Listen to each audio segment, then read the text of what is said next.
Salut les gens, j'espère que vous allez bien. On se retrouve aujourd'hui pour un update lecture avec Il était une fois Cinder de Marissa Meyer, Se guérir du stress et Véronica décide de mourir de Paulo Coelho, dont j'ai beaucoup aimé. Et on commence dès maintenant. Le premier livre que j'ai lu pour cette update lecture, il s'agit de Il était une fois Cinder de Marissa Meyer aux éditions Pocket Jeunesse. C'est une toute petite nouvelle qui se situe en fait juste avant le premier tome des Chroniques lunaires, donc de Cinder. Donc,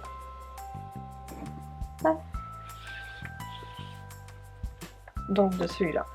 Il s'agit, enfin c'est juste avant du coup celui-là. Ce livre commence à sentir le vieux, j'adore. De toute façon on voit la couleur, comment il a jauni avec le temps et il commence à sentir le vieux, j'adore. Bref, à tout juste 11 ans, Cinder découvre New Beijing et sa nouvelle famille. De l'Europe et de ses vrais parents, elle n'a aucun souvenir. Elle ne sait d'eux que son beau-père, que ce que son beau-père lui a appris. Ils sont morts dans un accident qui a aussi failli lui coûter la vie. Pour la sauver, les médecins ont dû lui greffer une main et une jambe de robot. Cinder a des difficultés à s'habituer à son nouveau corps de cyborg, sans parler des informations encyclopédiques qui sont projetées dans son champ de vision sitôt qu'elle est confrontée à une situation inconnue. Si elle se lie facilement d'amitié avec ses nouvelles sœurs, Pearl et Pony, Cinder comprend vite que sa belle-mère ne l'accueille pas de gaieté de cœur. Et le drame qui menace sa famille d'accueil ne va rien arranger. Et du coup, ils ont gardé les deux mêmes couvertures. En sachant que moi j'ai l'ancienne édition, maintenant en fait ils ont une nouvelle couverture pour celui-ci. Mais j'avoue que je préfère quand même celle-ci. C'est beaucoup plus... je sais pas, c'est mieux je trouve. Là on voit vraiment son pied de cyborg et tout, et voilà. Je viens de voir qu'en fait ça s'est abîmé. Non, c'est avec le temps, mais genre je sais pas si vous voyez. Genre là j'ai des parties de l'argenté en fait qui s'est abîmé. Là aussi un petit peu dans le coin. Bon après c'est un livre... C'est des livres qui sont super fragiles. Si vous posez vos mains dessus et que vous transpirez, vous allez avoir l'argenté de la typographie sur la main. Mais là je pense que c'est plus abîmé qu'autre chose en fait. Bref, il s'agit d'une nouvelle très très courte sur le passé de Cinder, juste avant du coup le premier tome des chroniques lunaires. Donc ça se situe juste après son opération et également juste au moment où elle rencontre sa nouvelle famille. On apprend rapidement à connaître sa nouvelle belle-mère, ses nouvelles sœurs et sa nouvelle vie. C'est assez rapide à lire et ça nous apporte une image différente de ces personnages que l'on découvrira un peu plus dans le premier tome des Chroniques lunaires. Franchement, c'est vraiment super rapide. Voilà, c'est genre 48 minutes de lecture. C'est vraiment super rapide. Je vais pas vous lire de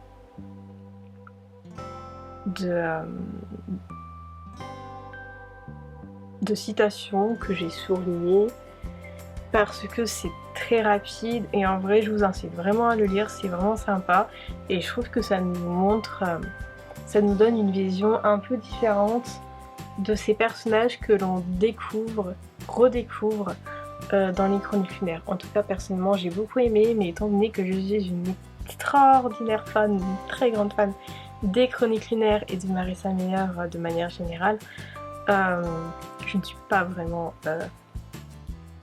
objective, on va dire. Le deuxième livre que j'ai lu, il s'agit de Se guérir du stress Donc technique anti-anxiété pour cesser de trop s'inquiéter.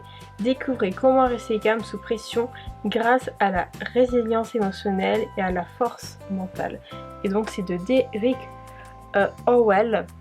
Et c'est également en auto-édition comme ces précédents ouvrages que je vous ai déjà présentés. Donc ce que j'ai noté, ça date du 2 août, donc ça remonte un petit peu. Grande stressée de la vie, ce livre m'a fait un bien fou. L'auteur nous explique les sources possibles du stress sur le plan personnel et professionnel. Il nous propose également de nombreuses méthodes afin de minimiser ses effets, voire d'y mettre terme. Tout comme ces deux autres ouvrages, il propose les mêmes méthodes, 8 heures de sommeil, manger sainement, une activité sportive régulière, etc. Il contient une dizaine de chapitres tout aussi complexes les uns que les autres. Si vous êtes un stressé ou une stressée de la vie, ce petit ouvrage se lit rapidement, risque de vous plaire et toujours moins cher qu'une séance chez un psychiatre ou un psychologue. Donc ça se présente toujours de la même manière avec une petite table des matières, une introduction, je vais mettre comme ça ira mieux, hop, hop, ensuite on a les chapitres avec toujours à la fin une sorte de petit résumé et ça continue tout le long. Tac. Vers la fin, un petit mot de conclusion. Et comme à chaque fois, il nous met ses sources. Franchement, c'est super bien fait, super rapide à lire, même si personnellement, je mettais quand même facilement soit une journée, soit 2 jours à le lire, soit plus, parce que je prenais vraiment mon temps de le lire et surtout de bien souligner tout ce qui pourrait m'intéresser à l'avenir si j'ai envie de le relire.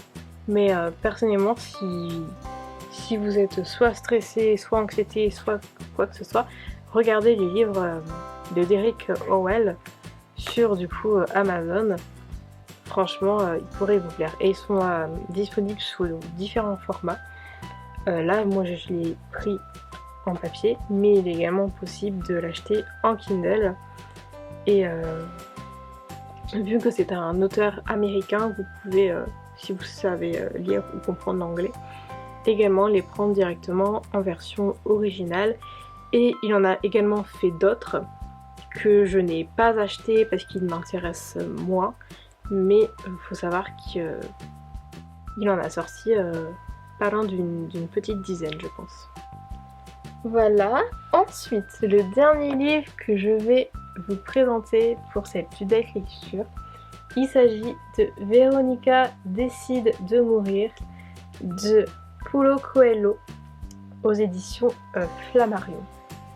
Et donc, adolescente, elle pensait qu'il était trop tôt pour choisir. Jeune fille, elle s'était persuadée qu'il était trop tard pour changer.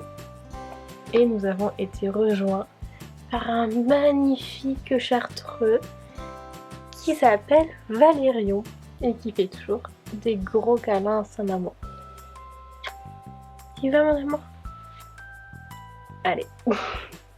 Alors c'est un récit rempli de vérité mais aussi sensible et dur en ce qui concerne la vie et la mort.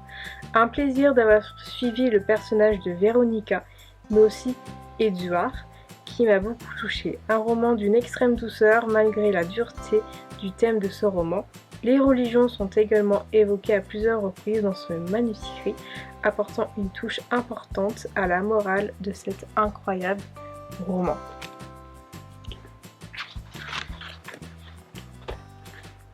Et voilà, c'est un roman que j'ai vraiment beaucoup aimé. J'ai vraiment un réel problème avec les romans qui touchent soit à la peine de mort, soit à la mort de manière générale, que ce soit par l'euthanasie volontaire ou alors par d'autres moyens. C'est vraiment un roman que j'ai énormément aimé. Donc si jamais vous avez l'occasion de le lire, franchement, lisez-le. Il est vraiment top.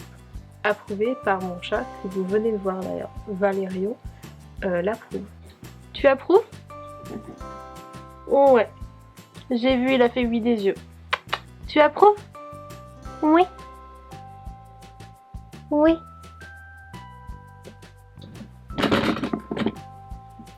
Il approuve.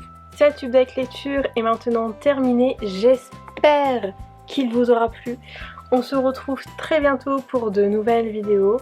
En attendant, n'hésitez pas à vous abonner à la chaîne si ce n'est pas encore fait, à liker, commenter, partager la vidéo si ce n'est toujours pas fait également, à me suivre sur les réseaux sociaux, tout est en barre d'infos. Et au passage, pour l'instant, je vais passer à une vidéo toutes les 2 semaines à la place d'une vidéo par semaine, puisque je vais essayer de me calmer dans mes achats livresques, parce que c'est très bien du fait que cette année j'ai voulu lire les livres les plus vieux de ma palle afin de la réduire au maximum, mais si je continue d'acheter, ça ne sert à rien. Parce que là je suis toujours à 60 livres dans ma palle, j'ai l'impression qu'elle n'a pas diminué. Mais pourquoi j'ai l'impression qu'elle n'a pas diminué? Parce que cette année je ne fais qu'acheter des livres. Donc je vais me calmer dans mes achats livresques, ce qui fait que va avoir beaucoup moins de vidéos book haul. Il y en aura quand même une prochainement, mais elle sera pas très intéressante parce que c'est pas des livres... Il y a des livres que j'ai déjà, mais que là j'ai acheté dans d'autres éditions. Et ensuite, ça va être pareil pour certains livres. Enfin bref, le prochain book haul il est pas super intéressant, mais je le publierai quand même. Et dans tous les cas, il n'y aura pas un book haul tous les mois. Là, le prochain book haul, c'est un book haul où il y aura 4-5 livres que j'ai achetés sur peut-être 3 ou 4 mois. Franchement, je sais pas. Bref, c'était juste pour vous dire ça, mais globalement, ouais, à la place d'une vidéo par semaine, il y aura une vidéo toutes les 2 semaines. Je sais pas jusqu'à quand je vais faire ça, mais en tout cas pour l'instant, c'est l'idée que je viens d'avoir. Et voilà, je pense avoir tout dit et on se retrouve très bientôt pour une nouvelle vidéo. Ciao!